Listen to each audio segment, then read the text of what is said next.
guys, here coming at you today, Raid Shadow Legends. Welcome to the video. I'm glad to have you all here, taking some valuable time out of your day to chill with me, talk some Raid Shadow Legends. Hey, I'm sending some love, some positive vibes your way today, especially if you need it out there. I've said this for years here on the channel, but if you're going through something right now, and sometimes life, it throws us curveballs, right? Sometimes you can't even, or at least in my experience, you can't even understand why some days are better than others. There's not always a catalyst to your mental, your mental state. Anyway, much love to all of you out there, especially if you need it, right? One of the best things in this game for me is finding not just necessarily obscure, but kind of lesser known rare champions. I love a good rare champion in Raid Shadow Legends, specifically new rare champions in Raid Shadow Legends. And historically, over the last few years, there's only been a few that are even worth talking about. And today we have one of those that I totally missed. I thought this dude was brand new to the game, and it turns out he was added actually like 3.5 months ago to the game, or 4 months ago, right? And that is good old Longsword Torrux. I really like this rare. Today we're going to talk about why and give this guy a shot in the arena and more practical areas like Curse City. First off, I want to give a shout out to you guys, because oftentimes if I do miss a champion, you guys let me know about it. Thank you guys. I appreciate it. So please continue to do so. RP Shauner says you should check out some of the new rares. I just found Torrux in my list. He throws up. Well, if he throws up, I hope he feels better soon. Ba-dum-bum-ching. We can fix you. He throws up a block damage if he's about to get hit hard. Tolog is also pretty good. Tolog, I think, is the Reviver rare, right, that was added to the game. H-Law 35, can we get a guide on Torrux Longsword? Absolutely, based on breeding his kit. I think there might be some good potential there. And then we have Mate, need a Delaja, Knock the Paralyzer, or a Torrux guide. Can you help me with that, Mergen? Absolutely, we can help you with that. And then John Hooker 7161 says Longsword, he hits hard. Well, with that, let's go ahead and take a look at this fella. All right, guys, sorry for the long preamble there, but I love you guys. I appreciate you guys. I wanted to give you a shout out. By the way, apropos of nothing, oh man, I broke down and I did it. I hate to admit this. I don't have to admit it, but I'm gonna admit it anyway. I was on vacation, as I've told you guys probably 100 times, with a little guy, and I tried my best to do the fragment summon for White Queen Ancora. White Queen Ancora. White Queen Ancora. It's not that hard, Ash. It's not that hard. I tried to do the fragment summon and I got 95 fragments. So, of course, Plarium. You can always count on Plarium to bail you out with the buy 5 fragments for $10. So, look at my $10 champion here in White Queen. What do you guys think of her if you went for the fragment summon? Let me know. I haven't even built her yet, so that just happened today. I guess it's my turn, isn't it? Anyway, Torrux. So what do you think of this dude? I mean, he looks very basic. He's absolutely armor claddin. Either way, he's got kind of like the little bit of a skull horror vibe going on with the mask, which fits the occult vibe of the Knights Revenant. The reviews are really high for a rare on this dude. Faction Wars 4.9 campaign, Hydra, Arena, Demon Lord. Well, you guys can see the reviews, and it keeps going, right? Ice Golem 4.8. So I was actually surprised to see these sort of reviews. He's a defense-based champion, which we absolutely love.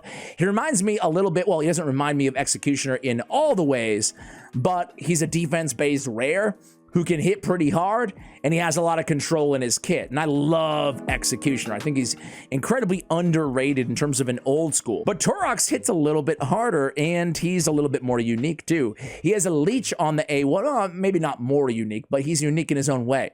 He has a leech on the A1, 45% chance of landing, so nice to help, especially against like bosses, help heal up your entire team, and Longsword himself as well. On his A2, his only active ability attacks all enemies before attacking. He's like a little mini Stultus Dragonbane here, ladies and gentlemen. Before attacking, he's placing an increased defense on all allies on a 3-turn cooldown. Now, the good news is it's a 3-turn cooldown and it's on all allies. The bad news is the weak version of increased defense. The good news is because he already smacks doing some damage, he's going to set himself up a la Stultus, right? And everybody else too, with the increased defense. And increased defense, even at 30%, well, it's better than no increased defense at all. And it happens before attacking, okay? He also has a 65% chance of placing a provoke for 1 turn on a 3-turn cooldown. That makes him the second best rare provoker in the game behind Gnarlhorn. A long way, to be fair, behind Gnarlhorn, who's amazing. He was ranked very high in my top rares of 2024 tier list that I released a day or two ago. So was he. Longsword was ranked, I think, 6 or so, somewhere in that neighborhood. Defense-based AOE with the increased defense and the control, you love to see it. Now, because this is only other active ability, there's so many different ways we can build this dude. We can build him in Savage or in Lethal, right? Just to do damage. We can build him in Triple Perception and just make sure we get our accuracy high enough to where he's always landing this provoke. But we could also go a little bit more unorthodox. We could go to Stone Skin and put him in a Go second team in the arena for kind of arena progression or something like that, just to have some fun with. We could put him in a stun set if we wanted to. He has 1 AOE, and again, that's his only active skill. Kind of double down on the control. Or we could put him in a reflex set, my personal favorite way to build this champion, because again, he only has 1 active ability. You can turn that provoke hopefully into a provoke on a 2-turn cooldown if you get the reduction on this skill. And again, the refresh, excuse me, is going to have 40% chance to go to a random skill, and there's only 1 skill it can go to, right? So a lot of different ways to build this beast of a rare. Blade Breaker on the active effect on the 4-turn cooldown places a block damage on this champion for 1 turn if the incoming damage exceeds 20% of this champion's max HP. Again, that's on a 4-turn cooldown when booked. A nice little ability, especially since he's taking a lot of damage. He's provoking a lot. And the passive effect, and this has no cooldown, right? This is just always active. Counterattacks when hit by an enemy under provoke. That's great. That means we can place more leeches, we can put a War Master on him, and he has a hard-hitting A1. Speaking of hard-hitting, let's take a look, thanks to hellhades.com, at the multipliers on Mr. Longsword. On his A1, he's a 3.3 defensive multiplier, not bad at all. On his AOE, he has a 3.5 multiplier. Again, pretty solid multiplier when you take into consideration that he's also buffing his damage vis-a-vis the increased defense before he attacks. So we got damage, we've got leeches, we've got provoke, and we've got a pretty nifty passive all in one. Honestly, I don't know if it says more about Longsword Torrux or if it says more about the caliber of rares in 2023 overall and in 2022, honestly. It's like 2 years. We haven't gotten a Cold Heart in years and years. Like someone as good as that in the game, and he's certainly not that good. He's not comparable to like Cold Heart, you know, to the best rare in the game. I would love to see a new best rare in the game. Like, I think that'd be so cool, right? We've waited for so long, man. I mean, all these mythicals are awesome. You know, I feel like me as a spender in this game, I feel like I'm never going to get my hands on half of these new mythicals who are just absolutely insane. Like some of the strongest champions in the entire game, bar none. But, you know, how about a little love to a rare? Just 1 or 2 a year. 1 S tier rare a year. That's all I'm asking. 1. I don't think they'll ever do it, though. They've moved on to mythicals and whatnot, the more pay-to-win champions in the game. Anyway, sorry, guys. I'm kind of a little rambly today, a little bit more than usual. Not long beard, but Longsword Torrux. So I have him in a ridiculous build that nobody's going to want to use, but this is just to check out his damage, okay? Ideally, we put him in Savage and Cruel. In case you missed it, I've mentioned this in like 10 videos, I feel like, or champion guides in a row now, especially on the Champions Guide YouTube channel. But all endgame players, and you know, you guys as well, if you're trying to min-max your damage, you're nuking from a defense-based champion in the game, it's definitely the best route is Savage and Cruel. Even though on HP and defense-based champions, you don't have any need for the attack, but it's still the best way to go Helm Smasher, Cruel, and Savage or Lethal Gear. Just trying to get as much ignore defense as possible. So anyway, we have him with defense percentage on the boots, defense percentage on the chest, and crit damage on the gauntlets. So basically, we're going all out defense here just to see what kind of damage he can do in the arena. And then we'll put him in a more realistic build, and we'll try him, you know, we'll talk about where you can use him first of all, and then we'll try him out in Cursed City, as I mentioned. So let's check out the damage first, right? Let's go to the old arena. I'm going to put him on a Shuzen the Valorous team because that's how we can ensure that he goes next, right? Or he goes first. Trying to pick out like any random team here. Do I have any gear on Shuzen though? That's the big question that everybody wants to know. And we kinda don't. She's still pretty dang fast. Let's just throw on some speed gear. Be right back. Okay, guys, so ignore the team. This is the team that I always use when we're just trying to do a damage check because we get the debuffs from Lydia and we get the buffs from Shuzen the Valorous, right? So let's see what we can do here. Let's hand it off to Mr. Longsword himself. Let's slow it down so we can take time and appreciate that beautiful animation on the A2. Here we go. Boom! He's got one of those kind of side swipe moves or whatever. All right, so small sample size there, decent damage. He wasn't going against any like massive tanks or anything though, so it's hard. Let's go ahead and give him another shot here, right? Let's kill this sheep, please. I don't really need to kill this sheep, this Mithrala. Okay, not bad, not bad, not bad. That was his A2 again there. Let's go against a tankier team here. Okay, let's go against this team. At least they have a Brog. That's not really a tanky team. Come on, Ash. Oh, okay. How about, I like how I feel like pressure, even though I'm sure no one really cares. How about, this Razin Brogny team? Sure. Let's go in there. Let's do a couple more DPS checks.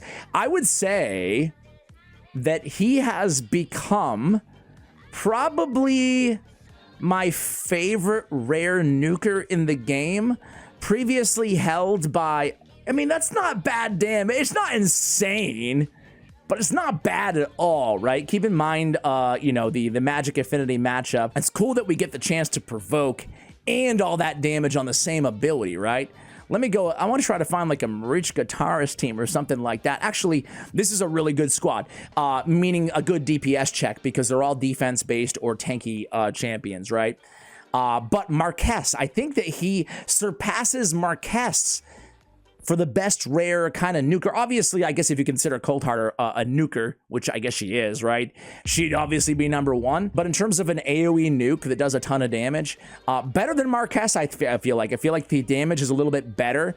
Granted, she has a chance for a double hit, though, so I guess it's a little bit... He's up there. They're both Spirit Affinity. So there he is against the tanky team. And the damage was nice, but not insane. Obviously, he's working with the weak version of increased defense, so we can get a little bit more damage out of him as well. But for a rare, you know, not bad, right? His main utility, though, let's just kind of start shifting things before we rebuild him. I think I'm going to rebuild him in a reflex set along with, I think reflex is going to be the way. Let's see if we can kill him here.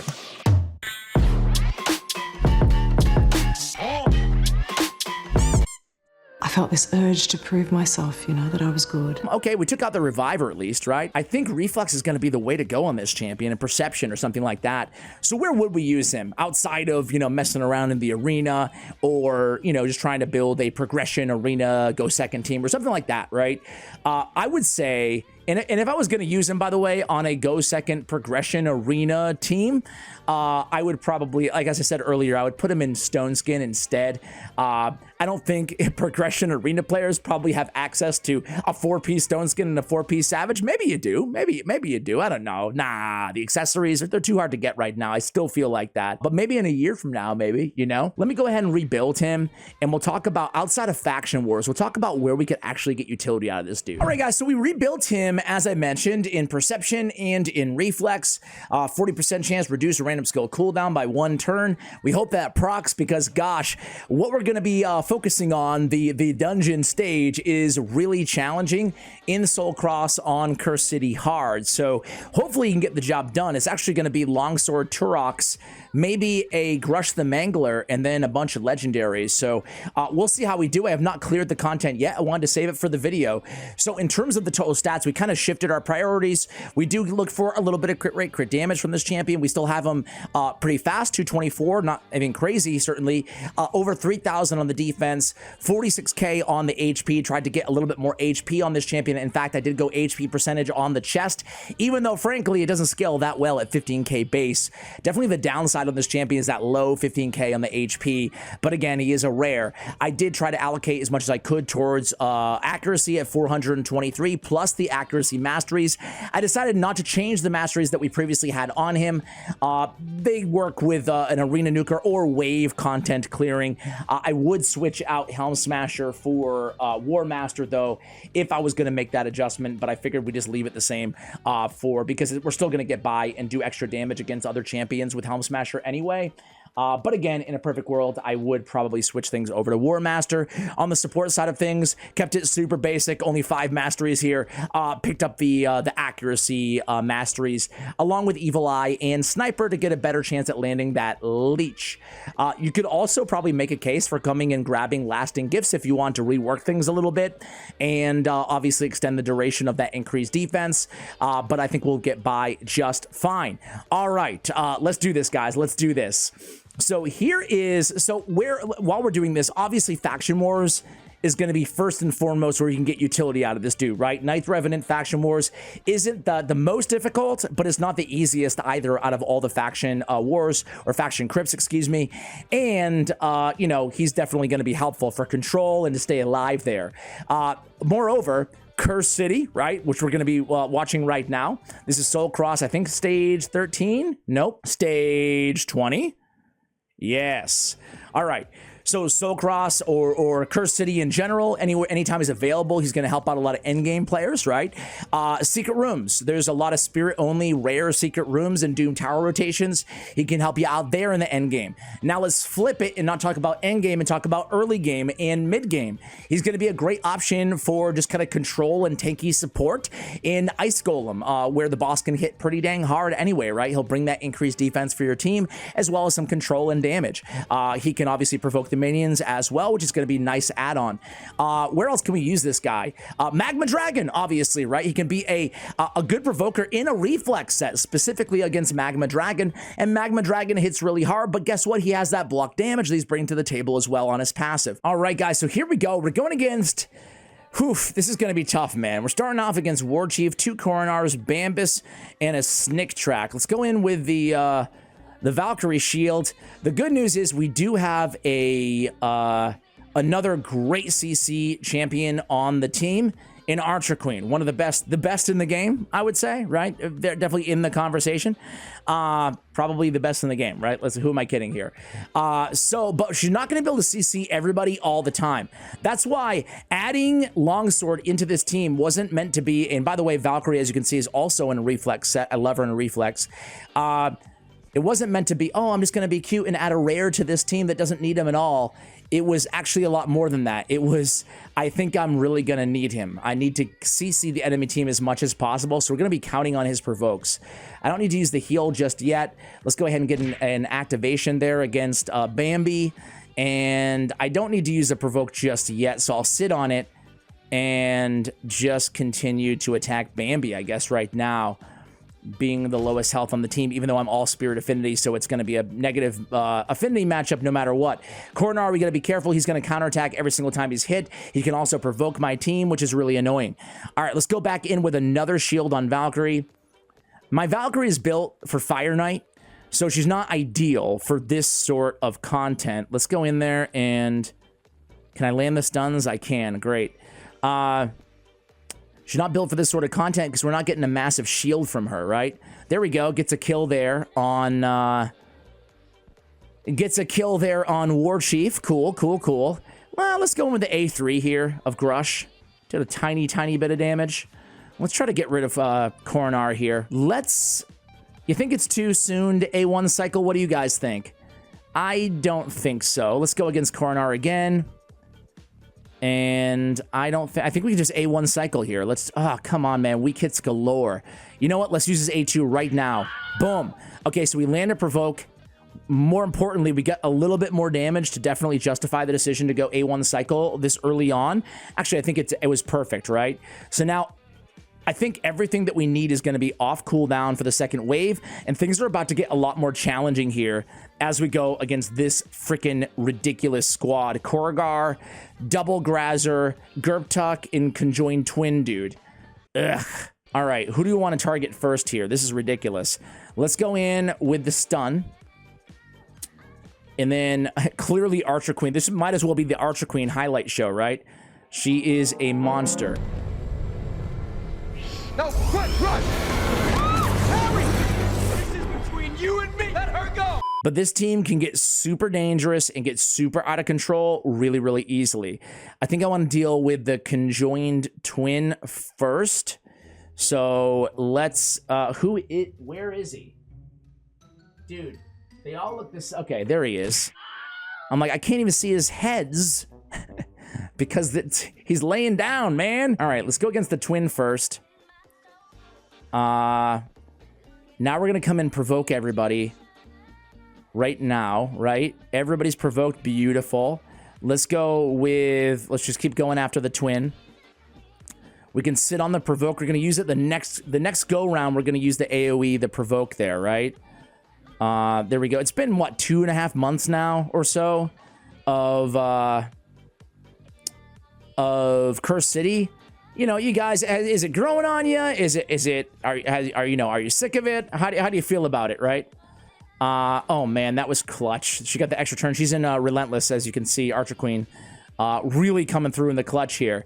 But we're gonna need him. We're gonna need him before the end of this one, because I want to say the third wave is the toughest. Okay, so we procced the first unkillable there on Grazer number 2. Everybody's stunned. I don't think it makes a lot of sense to continue provoking once they're stunned. So let's use it on the next move. And again, he's not built for, actually, let's just keep provoking here until we need it, right? The sucky thing is the stupid heals on the passive Grazer, man. I feel like I'm not cutting through. This wall won't fall. Indeed. All right, finally, this wall is about to fall. Let's clip him there. One down. All right, now we're going to go in. Lands. Oh, he landed them all.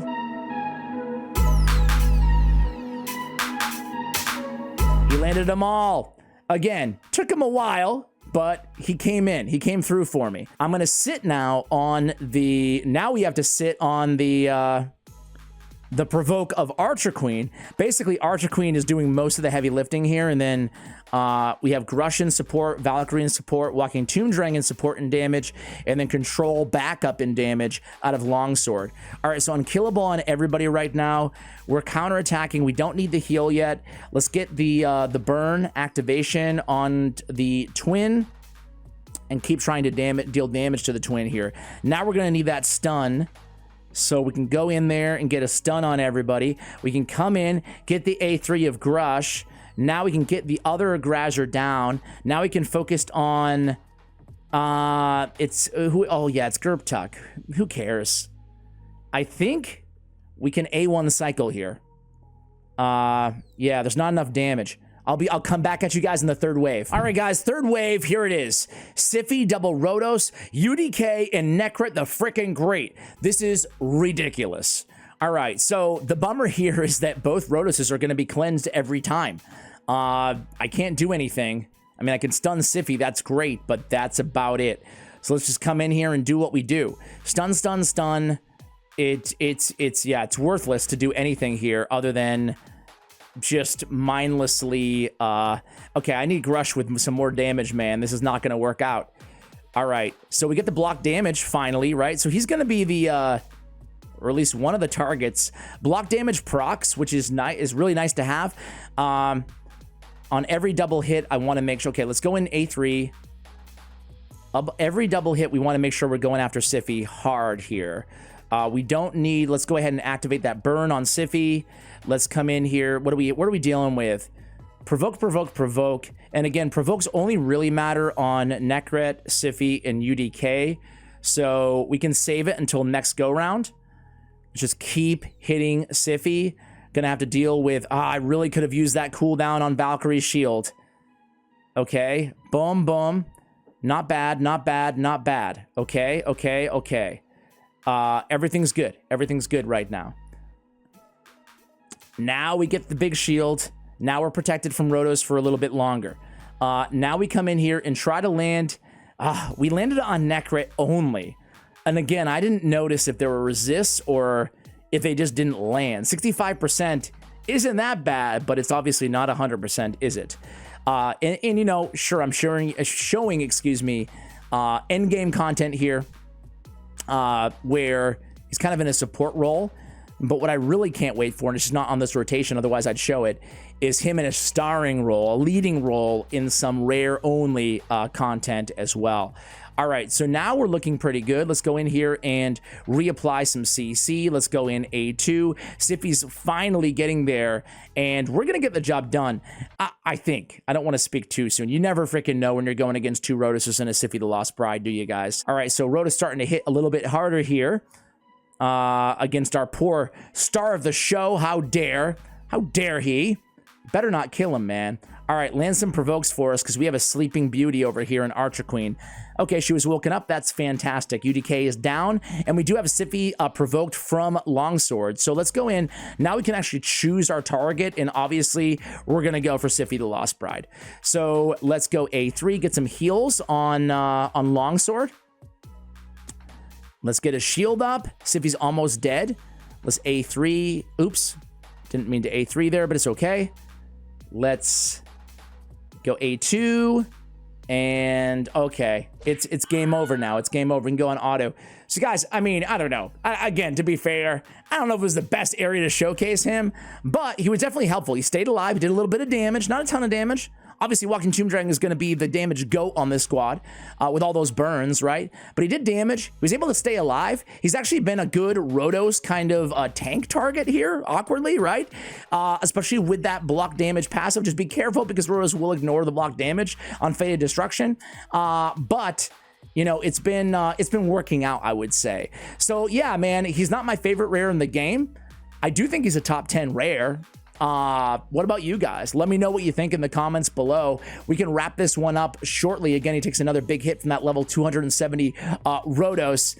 And but it's just a matter of time before we're going to take him down. We'll do one quick damage look here. I think if I had to guess damage, it's going to be Walking Tomb Dragon, Archer Queen, and Torrux. So Grush actually, dude, look at, so, well, you can see all the damage here. Torrux was last, unfortunately, in terms of damage, but again, keep in mind, we don't have War Master, and we took away the Savage gear. He was mainly built to be a control-y tank in this particular build, but the damage still wasn't awful there for a rare champion, holding his own on this squad. Guys, what do you think of this champion? Let me know in the comments below. Thank you for watching, and as always, take care, guys.